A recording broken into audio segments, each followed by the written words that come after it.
कुछ बच्चों की डिमांड थी, मैंने कुछ बच्चों के मैसेज पढ़े थे, बोल रहे थे सर आप प्रीवियस ईयर के जो पेपर हैं उनको सॉल्व करवाइए, जैसे 2019 का हो गया, 2018 का हो गया, 17 का होगा, 16, 15 और 2020 का पेपर जो 2019 का 2020 में हुआ वो पेपर भी सॉल्व करवाइए। तो मैं आपको बताने वाला हूँ, आपके लिए 15 तारीख से मैं डेली एक क्लासेस लगाने वाला हूँ जिसमें आपके हम प्रीवियस ईयर के पेपर पढ़ेंगे, ठीक है। और उन सवालों को कैसे कम समय में ज़्यादा सवालों को कैसे सॉल्व कर पाएँ, ट्रिक क्या हो सकती है, PQRS कैसे करें, क्लोज टेस्ट कॉम्प्रहेंशन का तरीका क्या हो सकता है, वो सारी चीज़ें जानेंगे 15 तारीख से। तो चलिए स्टार्ट करने वाले हैं आज इस सेशन को बहुत ही खूबसूरत तरीके के साथ। पहला क्वेश्चन आपकी स्क्रीन के ऊपर लिखा हुआ है, उम्मीद करता हूँ कि आपने ये क्वेश्चन सॉल्व किया होगा। तो चलिए स्टार्ट करते हैं। Pleasure can not drive from giving pain to innocent people, इसका मतलब क्या हो सकता है। अब देखो, मुझे लगता है आपने ये क्वेश्चन सॉल्व किया होगा। अब मैं बताने वाला हूँ इसका बेहतरीन तरीका। तो मैं एक एग्जांपल बताता हूँ आपको। मैं तुमसे बोलूँ कि बताओ, एक एग्जांपल देता हूँ, मैं तुमसे बोलता हूँ कि बताओ इस फूल की खुशबू मीठी होती है। तो तभी एक बच्चा बोलेगा सर फूल की खुशबू मीठी होती है, तो फूल स्वयं उस खुशबू को ले पाता है। मैं बोलूँगा ऐसा तो कोई नियम नहीं है, उस खुशबू को कौन लेता है, कोई और लेता है कि नहीं। और यही जिक्र यहाँ प्लीज़र का हुआ है कि नहीं। अब प्लीज़र की बात करिए तो प्लीज़र क्या अपने आप में खुद खुशी लेती है, तो बोलोगे नहीं, प्लीज़र या तो किसी के द्वारा ली जाती है दी जाती है, खुशी किसी के द्वारा ली जाती है दी जाती है कि नहीं। अब मुझे बताइए, जब काम किसी और के द्वारा की जाता है तो हम क्या करते हैं, तुम बोलोगे हम उसे पैसिव फॉर्म में जनरेट करते हैं, ठीक है। अब जब मैं इसका पैसिव फॉर्म बनाना चाहूँ, पैसिव वॉइस बनाना चाहूँ तो क्या बन सकता है। कैन एक मॉडल है, क्या है, मॉडल है। और मॉडल का आपने पैसिव फॉर्म पढ़ा हुआ, कैसे बनाते हैं, तुम बोलोगे सर बी के साथ थर्ड फॉर्म लगा के बनाते हैं, है कि नहीं। अब बी के साथ थर्ड फॉर्म लगाते हैं, तो अब मैं इसे सही करने की कोशिश करूँ तो क्या सही हो सकता है। Pleasure can not be derived from giving pain to innocent people. अगर इसकी मैं अर्थ की बात करूँ, वैसे अर्थ मैं बताता नहीं हूँ, और चलो इसका बता देता हूँ। इसका मतलब ये है, खुशी किसी दूसरे को दर्द देकर, यानी जो भोले वाले लोग होते हैं उनको उनको दर्द देकर नहीं ली जा सकती या दी जा सकती, ठीक है। तो चलिए आगे बढ़ते हैं। और हमने आज वेलकम नहीं किया तो वेलकम करते हैं। नमस्कार, जय हिंद, मैं कुलदीप कुमार साइंस टॉवर में आपका स्वागत करता हूँ। तो चलिए स्टार्ट करते हैं। दूसरा क्वेश्चन क्या हो सकता है, ये दे रहा, speaking hastily make us judgemental, that's where we begin making boundary and go back with a very boxed idea of the place and people one visit. अब ये बनाइए, बहुत सारे बच्चे कह रहे थे ना कि सर आप इजी क्वेश्चन कराते हैं, तो आप इस क्वेश्चन को बना के दिखाइए जो बहुत ज़्यादा इंटेलिजेंट बनते हैं। तो उम्मीद करता हूँ आपने क्वेश्चन बनाया होगा। क्वेश्चन कट नहीं है, बस चेंज किया थोड़ा सा। स्पीकिंग हेस्टली, हेस्टली का मतलब होता है स्पष्ट रूप से बोलना, हृष्ट रूप से बोलना, ठीक है। Makes up judgemental, that's where we begin making boundaries and go back with a very boxed idea the place and people one visit. अब इंग्लिश मीडियम वाले होंगे तो समझ चुके होंगे सर गलती कहाँ है।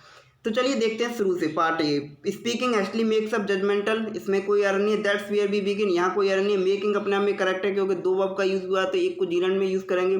Boundary and go back with a very boxed idea the place and people one visit. तुम बोलोगे सर वन क्या है, यहाँ पे सब्जेक्ट की तरह यूज़ हुआ है। और वन कैसा सब्जेक्ट है, तुम बोलो सर सिंगुलर सब्जेक्ट है कि नहीं। और सिंगुलर सब्जेक्ट हमेशा क्या होता है, प्लूरल वर्ब लेता है कि नहीं। प्लूरल वर्ब मतलब एस या ईएस लेता है, ठीक है। तो यहाँ पे विजिट की जगह क्या कहना सही होगा, तुम बोलोगे सर विजिट की जगह विजिट से कहेंगे तो ज़्यादा बेटर रहेगा, क्योंकि सिंगुलर सब्जेक्ट के साथ हमेशा वर्ब में एस या ईएस लगाते हैं। इसलिए ऑप्शन नंबर सी को हम मार्क करेंगे, क्योंकि एरर हमारी ऑप्शन नंबर सी में है। छोटी सी गलती थी इतने बड़े सेंटेंस में, वही तो हमें पकड़ना है, और वही पकड़ने के लिए हम कहाँ चलेंगे, साइंस टॉवर क्लासेस 100 में, ठीक है। तो चलिए आगे बढ़ते हैं। अगला क्वेश्चन क्या हो सकता है, ये बनाइए।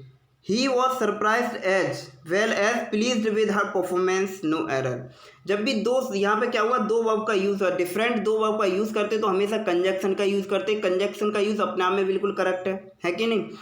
अब मुझे बताइए, देखो दो शब्द होते हैं, मैं यहाँ पे थोड़ा डिटेल बताने वाला हूँ आपको। एक होता है सरप्राइज विद, और एक होता है सरप्राइज एट, ठीक है। सरप्राइज विद होता है, एक सरप्राइज एट होता है। सरप्राइज विद का यूज़ कहाँ करते हैं, surprise with is used where directly convey how one, that will be use only surprise with. इसका मतलब ये होगा कि हम किसी को डायरेक्ट सरप्राइज करते हैं तब हम यूज़ करते हैं सरप्राइज विद का।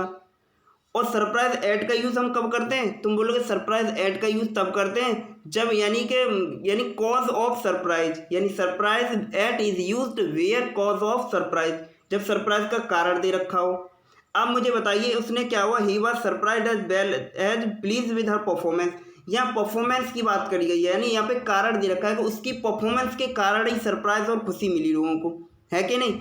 अब मुझे बताइए कि यहाँ पे क्या हुआ कि एक कारण दे रखा है, अब किसी कारण दे रखा है तब हम यूज़ करते हैं सरप्राइज एट का, इसलिए सरप्राइज के बाद एट कहना अपने आप में करेक्ट फॉर्म होगी, इसलिए ऑप्शन नंबर हमारी ए में एरर है, मार्क करेंगे ऑप्शन नंबर ए को। ये बहुत ही अच्छा क्वेश्चन है, ये आपको ऐसे क्वेश्चन पेपर में फंसाते हैं जो डिफरेंस वाले होते हैं, ठीक है। प्रीपोजिशन एट का हम यूज़ करेंगे, ये आप अच्छे से देख लेना एक बार। चलिए आगे बढ़ते हैं, अगला क्वेश्चन ये दे रखा है, if you don't get some sleep when you go to home you won't be able to relieve me tonight.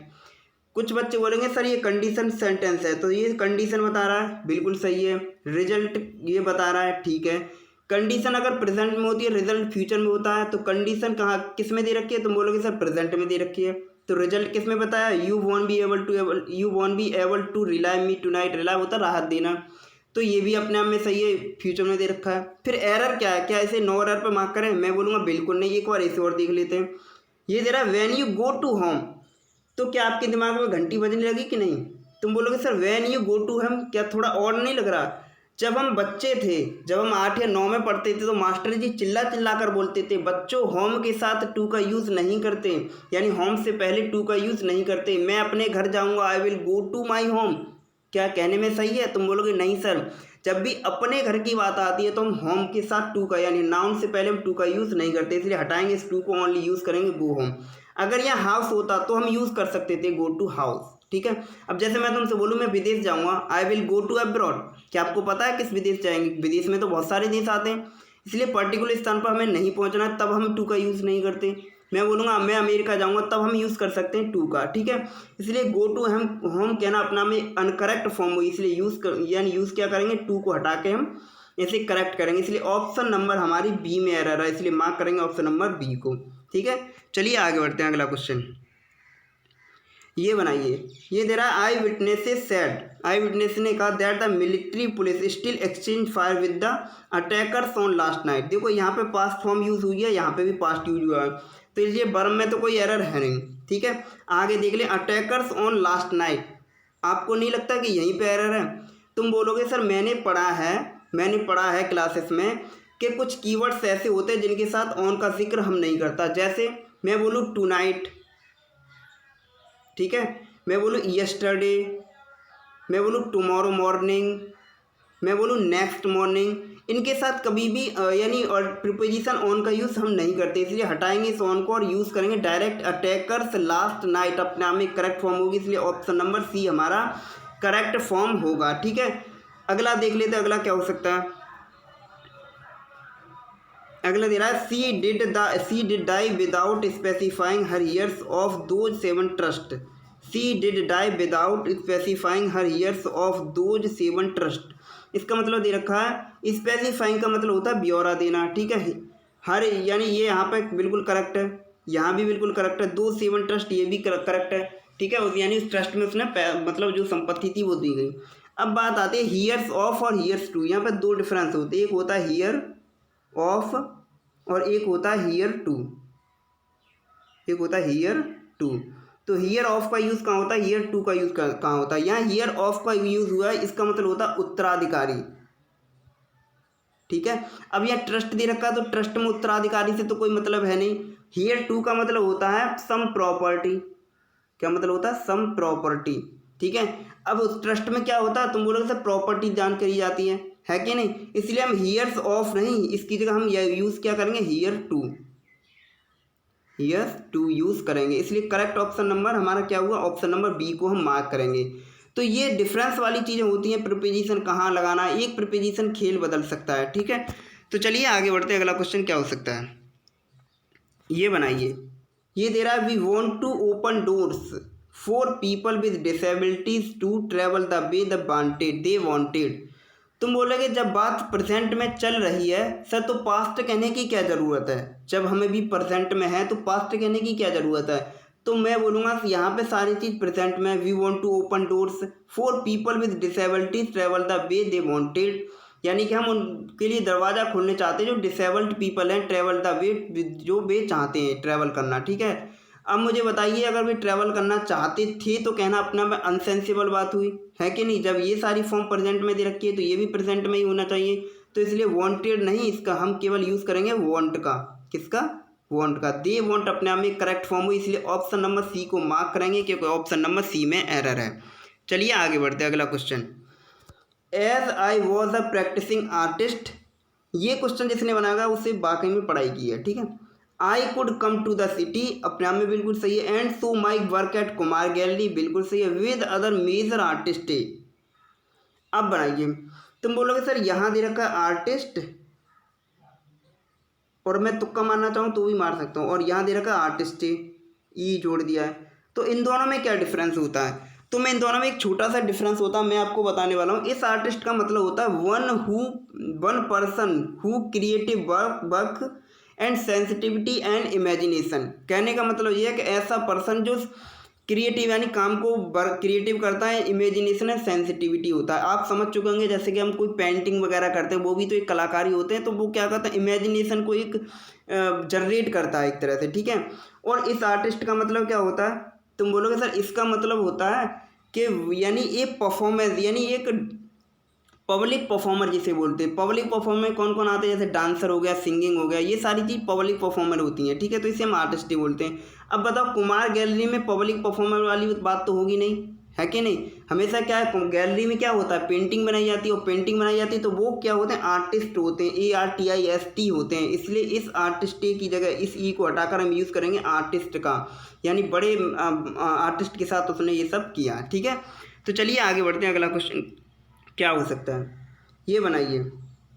ये दे रहा है, this is the sport person whom I think has won the much coveted prize। coveted का मतलब हो तो आकांक्षित या इच्छित, ठीक है। अब बनाइए, यह वही स्पोर्ट्स पर्सन है whom I think has won the much coveted prize। अगर वर्ब की तरह यूज़ करेंगे तो coveted का मतलब होता है आकांक्षित, इच्छित। अगर हम इसकी मतलब एडजेक्टिव की तरह तो इसका मतलब होता है बेहद मांग, ठीक है। तो यहाँ पे देखो नॉमिनेटिव केस का यूज़ हुआ है। इस स्पोर्ट्स पर्सन की वजह से यहाँ पे हुम कहना क्या सही होगा? तुम बोलोगे नहीं सर हुम नहीं, हु कहना अपने आप में एक करेक्ट फॉर्म होगी कि नहीं होगी, क्योंकि ये नॉमिनेटिव केस की तरह यूज हुआ। और जब भी नॉमिनेटिव केस की यूज़ करते हैं तो हम हुम की जगह यू का यूज़ करते हैं, ठीक है। इसलिए ऑप्शन नंबर कहाँ पे एरर हुई? तुम बोलोगे सर ऑप्शन नंबर बी में एरर हुई। ऑप्शन नंबर बी को हम मार्क करेंगे। तो चलिए आगे बढ़ते हैं, अगला क्वेश्चन क्या हो सकता है, ये बनाइए। ये बहुत खूबसूरत सा क्वेश्चन है। ये दे रहा है, at the party Rohit introduced me to his friend who is radio jockey. तुम बोलोगे सर एट द पार्टी अपने आप में सही है, रोहित इंट्रोड्यूस्ड मी अपने आप में सही है, टू हिज फ्रेंड भी सही है, हु इज रेडियो जॉकी। तुमने एक चीज़ पढ़ी होगी, किसी बच्चे ने नाउन पढ़ी होगी, नाउन वाला चैप्टर पढ़ा होगा, तो हमने एक चीज़ पढ़ी थी वहाँ पे कि कॉमन नाउन से पहले हम आर्टिकल ए का यूज़ करते हैं, है कि नहीं। आप मुझे बताइए, रेडियो जॉकी यहाँ पे क्या है? तुम बोलोगे सर ये कॉमन नाउन है, और कॉमन नाउन की वजह से हम क्या करेंगे, आर्टिकल का यूज़ करेंगे। तो हु इज़ यानी इस रेडियो कॉमन नाउन से पहले हम किसका यूज़ करेंगे, आर्टिकल का यूज़ करेंगे। तो अब ये अपने आप में करेक्ट फॉर्म हुई, who is a radio jockey. At the party Rohit introduced me to his friend who is a radio jockey. कहना अपने आप में एक सेंसिबल बात हुई, है कि नहीं। इसलिए ऑप्शन नंबर सी में हमारी एरर है, मार्क करेंगे ऑप्शन नंबर सी को। आगे देखते हैं।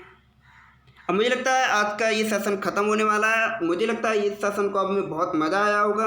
अगर इस सेशन को आपको ये सेशन आपको अच्छा लगा है तो वीडियो को शेयर करिए, लाइक करिए, कमेंट करिए, और चैनल को सब्सक्राइब करना ना भूलें, क्योंकि चैनल को आप सब्सक्राइब करेंगे तभी मैं 15 तारीख से जो भी आपको प्रैक्टिस पेपर कराने वाला हूँ तुरंत आपके पास नोटिफिकेशन पहुँचेगा।